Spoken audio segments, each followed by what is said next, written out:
పూట అన్నం తినాలి, హెల్తీగా ఉంటాం. నేను ఇంతకుముందు నాకు కూడా అసలు అంటే మాది పల్లెటూరే, నాకు చదువుకునే కాబట్టి నేను అయితేనని ఒక్కదాని ఇబ్బంది పెట్టేది మా అమ్మ వాళ్ళని. తర్వాత చిన్న చిన్న నాకు అలవాటు అయిపోయింది. ఎట్లంటే తింటేనే ఆరోగ్యం అనేది అలవాటు అయిపోయింది. అందుకని మన పిల్లలకి చిన్నప్పటి నుంచి ఏదైనా మాటలు కానీ మంచి నడవడికి నేర్పాలంటే తల్లి ఏది మన డెలివరీ కాగానే ఏమంటారు, గంటలోపు ముర్రుపాలు అంటారు, తెలుసుగా మీకు?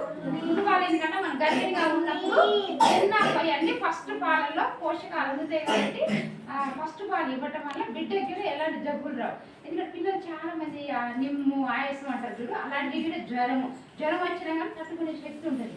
అందుకని పుట్టిన గంటలోపు ముర్రుపాలు ఇవ్వాలి, 6 నెలల వరకు తల్లిపాలు ఇవ్వాలి. మన 6 నెలల వరకు మన పాలు నీరు కలిసేటప్పటి వరకు ఇతర ద్రవ పదార్థాలు ఇవ్వకూడదు.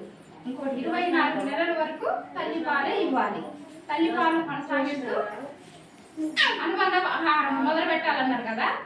మీరు గుజ్జన్న చేసినప్పుడు ఎడ చేస్తారు చెప్పండి నాకు ఒకసారి, చెప్పండి.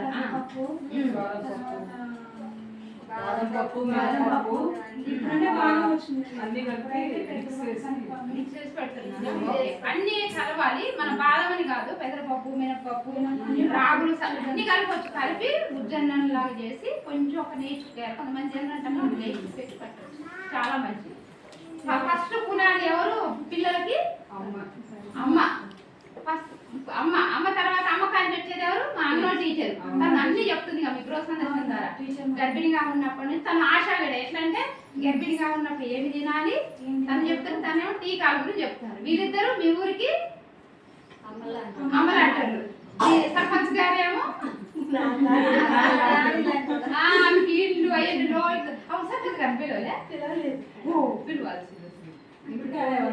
పిల్లలు ఒక్కడు దిగేస్తారు.